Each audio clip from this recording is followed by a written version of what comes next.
नमस्कार दोस्तों, स्वागत है आपके अपने चैनल आईएएस एनालिसिस में। ये चेहरा तो आप लोगों को याद ही होगा। मैं बात कर रहा हूँ अभिनेता सुशांत सिंह राजपूत की। बिहार और सिनेमा की दुनिया का एक ऐसा सितारा जो साल 2020 में ही सितारों की दुनिया में कहीं खो गया।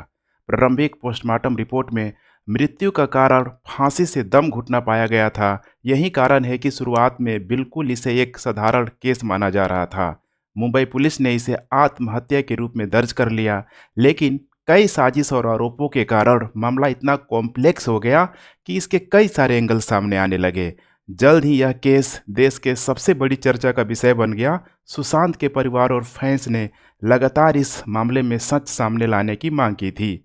हमेशा से देखेंगे तो इस मामले को ट्रेंड भी कराया गया था, जिसके चलते अगस्त 2020 में सीबीआई ने इसकी जांच शुरू कर दी। फाइनली कल ही अर्थात 22 मार्च को सीबीआई ने मुंबई और पटना दोनों जगह अदालत के समक्ष अपनी क्लोजर रिपोर्ट पेश कर दी है। यहाँ आप लोग देख सकते हैं आज का जो पूरा का पूरा न्यूज़ चैनल इसी से भरा हुआ है, चाहे वो हिंदी हो या फिर इंग्लिश न्यूज़पेपर हो, हर जगह देखेंगे तो इसको यहाँ पे पूरी तरीके से कवरेज मिल रही है। जानेंगे शुरू से लेकर अंत तक कैसे ये केस आगे बढ़ा, रिया चक्रवर्ती का क्या हुआ और आगे भी इस केस में क्या हो सकता है। तो चलिए टॉपिक को शुरू से शुरू करते हैं। नए लोग हैं तो चैनल को सब्सक्राइब कर सकते हैं। जल्द ही मॉडर्न हिस्ट्री की क्लासेज शुरू होने वाली है।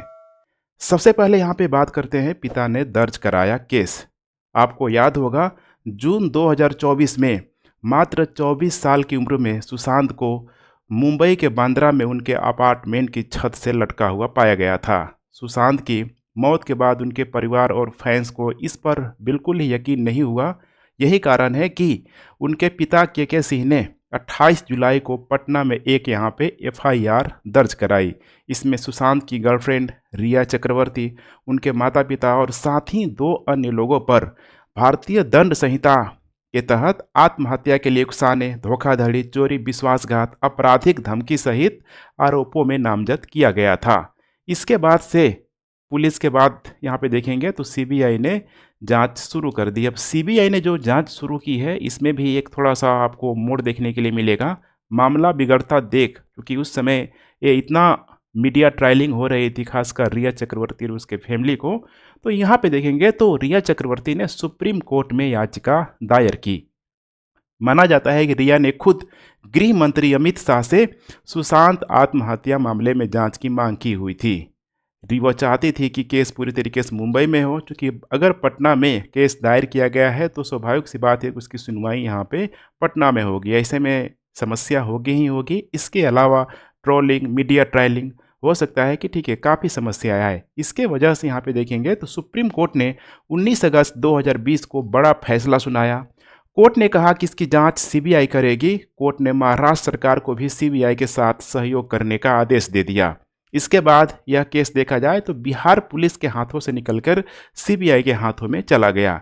अब यहाँ पे आप लोग समझने का प्रयास कीजिए कि इन 2 मामलों पर सीबीआई ने यहाँ पे जांच करना शुरू कर दी।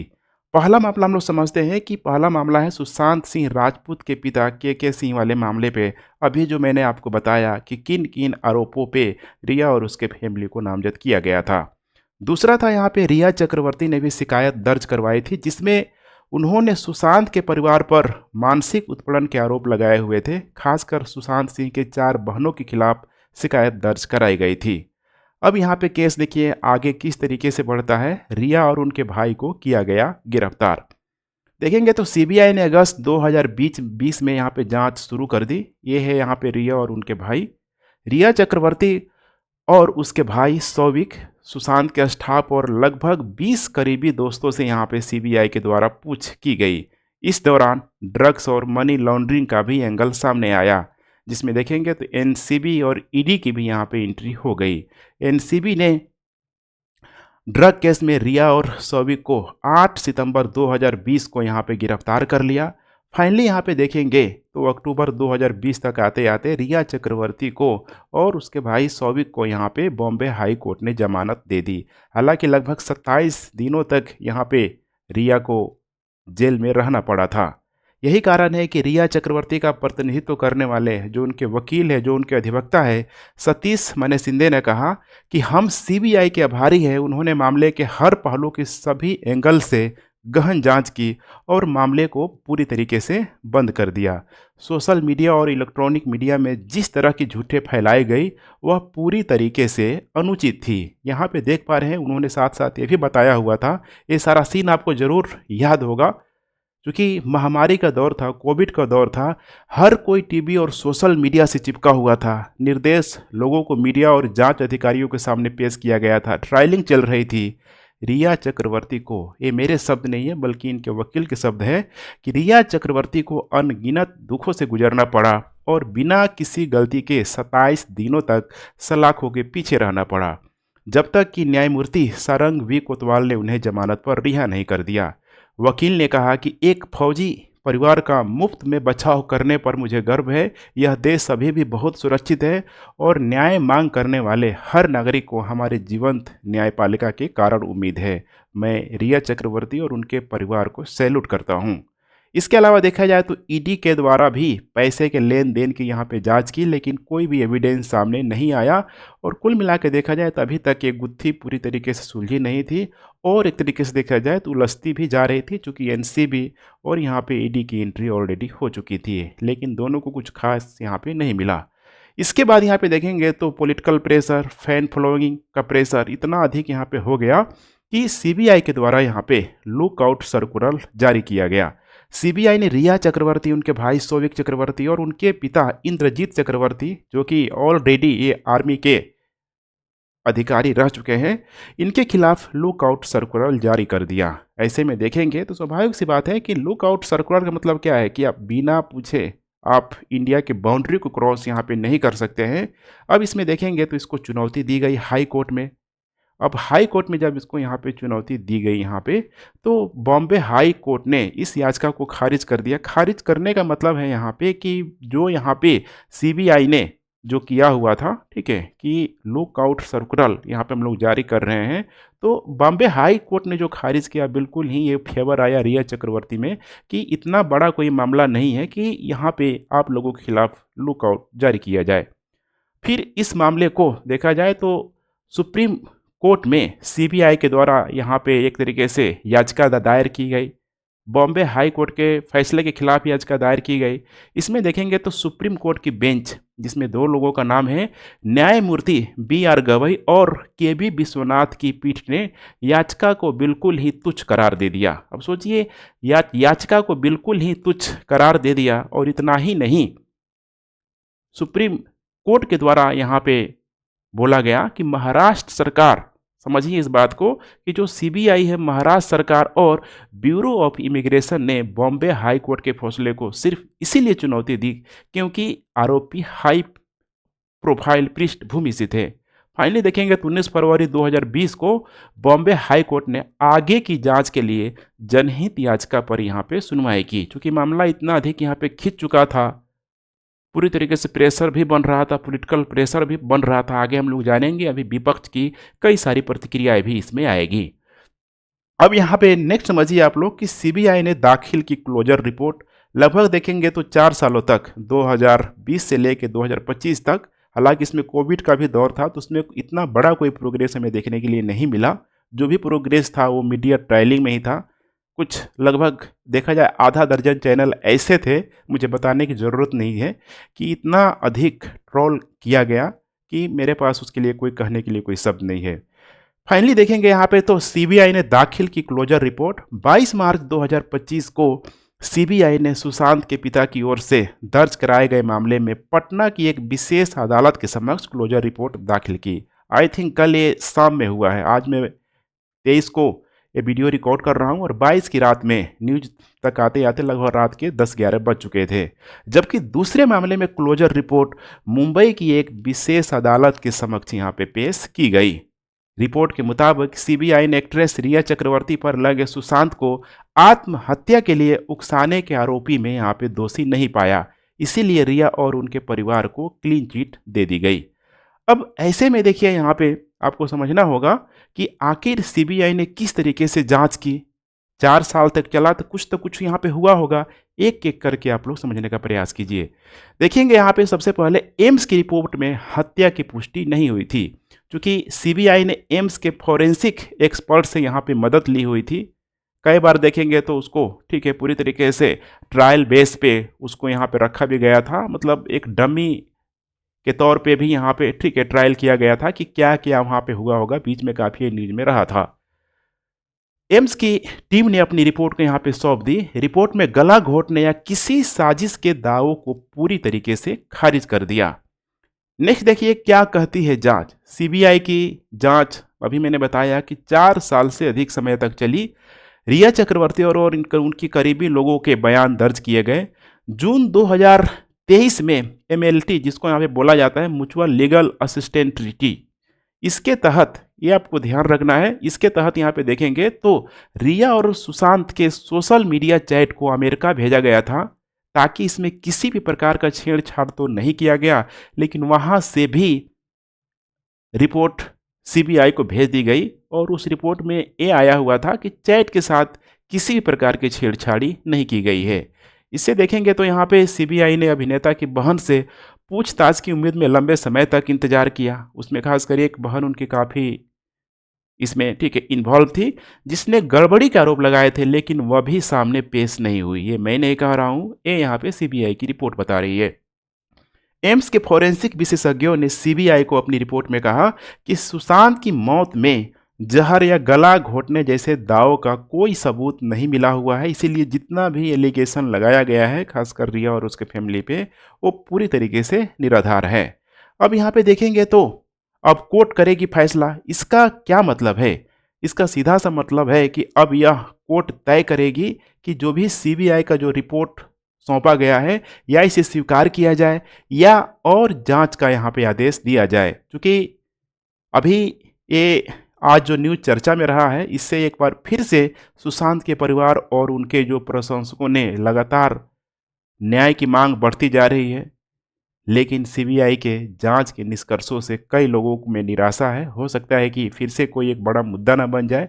ऐसे में देखा जाए तो एक संभावना व्यक्त की जा रही है कि मामले में आगे क्या हो सकता है। देखा जाए तो भले ही क्लोजर रिपोर्ट का सिंपल सा मतलब है एक तरीके से ठीक है क्लोज करने वाली रिपोर्ट, फाइनल रिपोर्ट के रूप में भी आप समझ सकते हैं।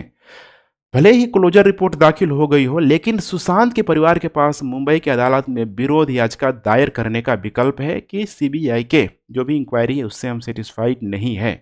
अब यहाँ पे अलग अलग प्रतिक्रियाएं आ रही है, जैसे कि अभी मैंने बताया हुआ था, फिर से इनकी प्रतिक्रिया आई है। जो रिया चक्रवर्ती के वकील है, जिनका नाम है मान सिंधे, ये बता रहे हैं कि आज मैं शेयर कर सकता हूं कि मुझे एक फौजी परिवार का मुफ्त में बचाव करने पर गर्व है, और यह मेरी बात मेरी फीस के बारे में की जा रही अटकलों पर आधारित नहीं है। मैं मीडिया के एक बड़े हिस्से को भी धन्यवाद देता हूं। उन्होंने मेरा और रिया के मुद्दे और इंसाफ के लिए उनकी लड़ाई का समर्थन किया। यह देश अभी भी सुरक्षित है और न्याय मांगने वाले हर नागरिक को हमारी जीवंत न्यायपालिका के कारण उम्मीद है। फिर से उन्हीं सारी बातों को इन्होंने दोहराया। अब यहाँ पे देखेंगे तो भाजपा की राजनीति उल्टी पड़ गई। अब स्वाभाविक सी बात है कि अब फाइनल रिपोर्ट जब सीबीआई के द्वारा आ गया है, तो पक्ष और विपक्ष का जो भी स्टेटमेंट है सामने आएगा ही आएगा। अब इस मामले को लेकर राजनीतिक बयानबाजी भी शुरू हो गई है।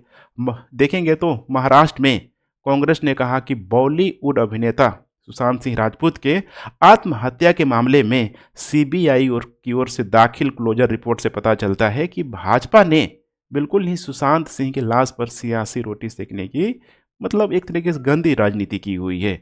वहीं प्रदेश प्रवक्ता है यहाँ पे सचिन सावंत ने एक पोस्ट करते हुए कहा कि बीजेपी ने कांग्रेस अविभाजित राष्ट्रवादी कांग्रेस पार्टी और महाविकास आघाड़ी सरकार को बदनाम करने और बिहार में चुनाव में सफलता हासिल करने के लिए अभिनेता की मौत का गलत इस्तेमाल किया। क्योंकि जिस तरीके से इनकी फैन फॉलोइंग है, ये मुझे बताने की ज़रूरत नहीं है।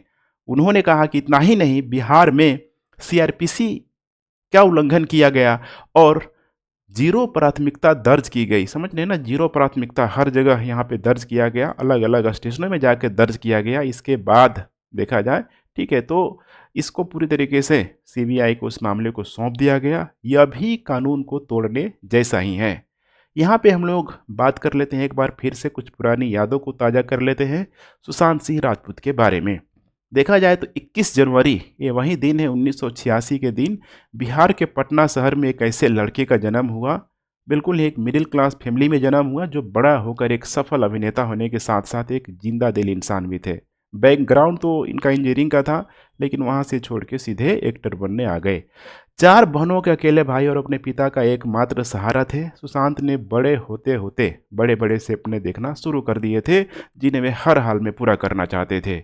उनमें से एक जो सबसे बड़ा जो ख्वाहिश था अभिनेता बनना था, उन्होंने फिर ये करियर चूज़ कर लिया। टीवी पर्दे पे देखा जाए जो उनका सीरियल काफ़ी फेमस हुआ था, पवित्र रिश्ता से इनको पहचान मिली, घर-घर में पहचान बन गई पूरे ओवरऑल इंडिया में, और फाइनली इन्होंने बॉलीवुड में अपना सफ़र साल 2013 में फ़िल्म काई पोचे, ध्यान रखिएगा, काई पोचे से किया हुआ था। पहली ही फ़िल्म में मतलब सुशांत सिंह राजपूत को ऐसी प्रसिद्धि मिली, उन्होंने अपनी कला का ऐसा जौहर दिखाया कि बॉलीवुड में मौजूद बड़े-बड़े दिग्गज अभिनेता भी उनके प्रशंसक हो गए।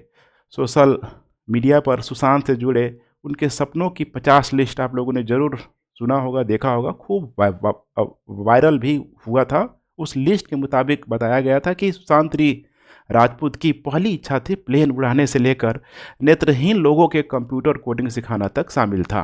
मतलब एक जो होता है ना लाइफ हो तो वैसा, मतलब ये स्टेप नहीं, लाइफ हो तो सुशांत सिंह जैसा, बशर्ते कि एक चीज़ को छोड़ दीजिए, अगर आत्महत्या को यहाँ पे छोड़ दीजिए या फिर जो भी अभी मामला मुझे नहीं पता है, तो लाइफ तो इनकी बेहद ही शानदार रही है।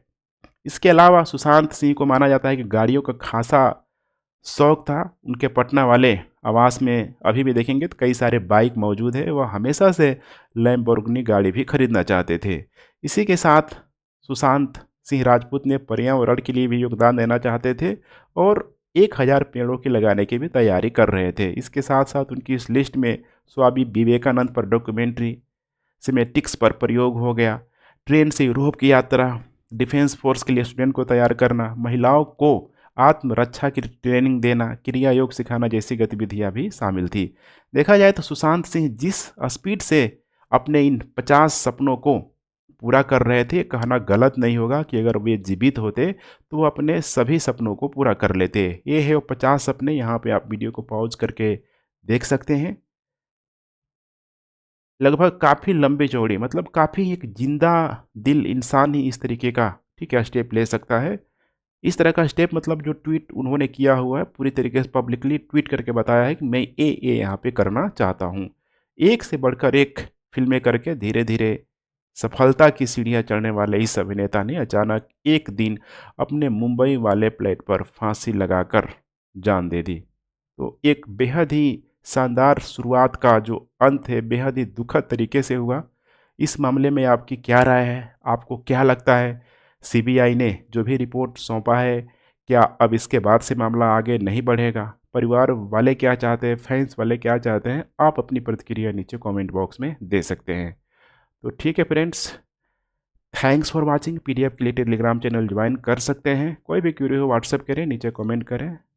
And once again thanks for watching. जय हिंद।